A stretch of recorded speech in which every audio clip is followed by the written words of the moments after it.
Gagawa ako ng munggo. Ito yung mga ingredients ko: zucchini, okra, pork na may taba, bell pepper, onion, bok choy, another bok choy leaves with green onion leaves. At ito naman yung munggo ko na pinakuluan para lumambot siya. At ito naman yung rice ko. Gusto ko merong brown, tinatawag na dukot sa Bisaya. Mahilig kasi ako sa dukot.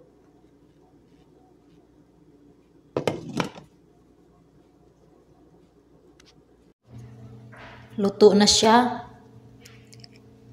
Ilipat natin sa lagayan. This is for later. I-set aside natin muna siya.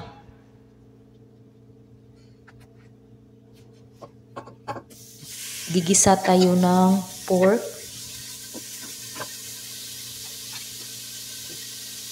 Lagyan ko siya ng kunting olive oil.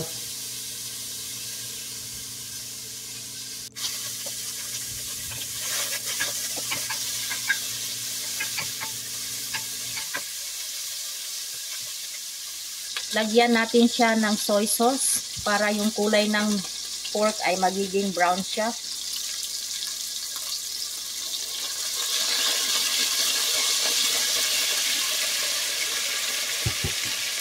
Ground black pepper.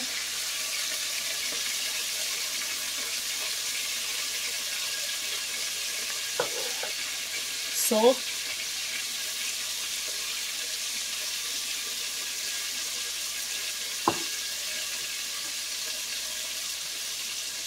Turmeric.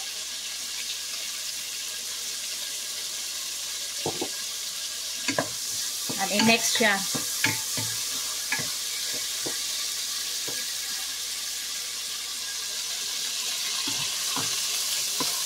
So, nakikita ninyo brown yung pork. Maganda yung kulay niya.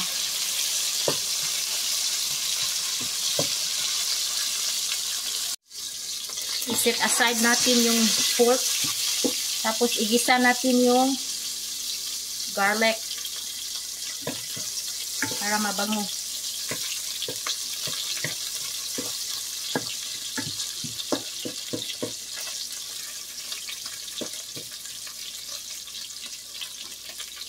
Tapos yung onion.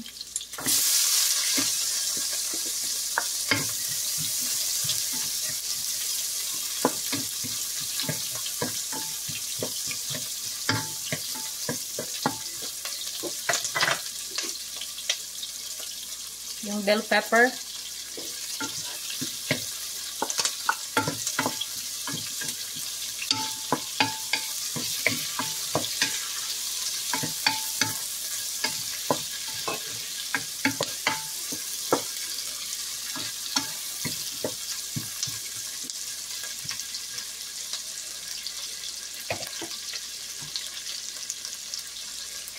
Tapos ibalik yung pinakuluan na mung beans or munggos.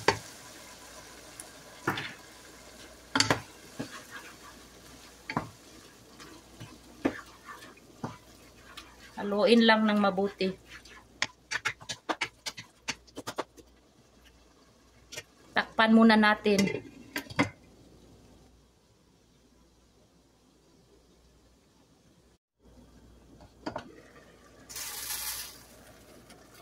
Lagyan natin ng tubig. This is 2 cups.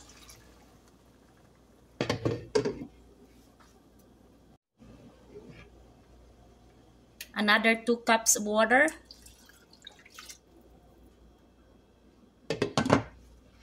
Takpan and bring to boil. Lagyan natin siya ng magic sarap.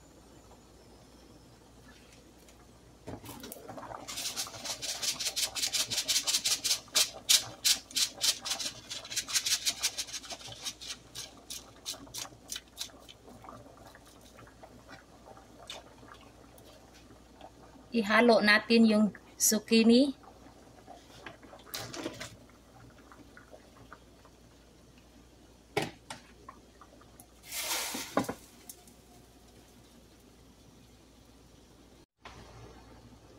Ilagay ang butchoy.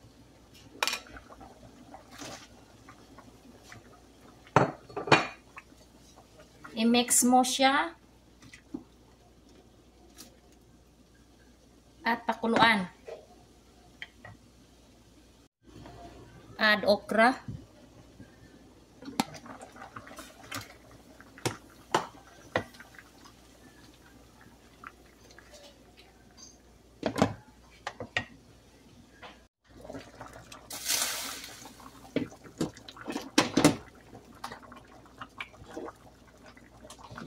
My last ingredients, bok choy leaves and the green onion leaves.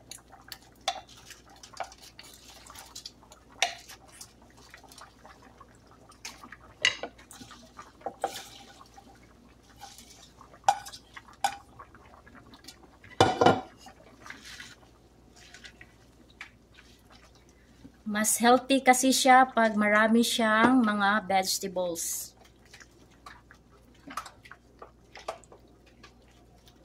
At yung mga vegetables ko ay kailangan half cook lang siya.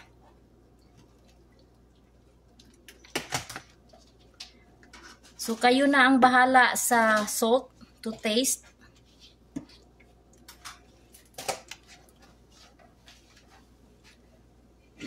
So takpan siya until mag-boil siya, then ready to serve na siya after this.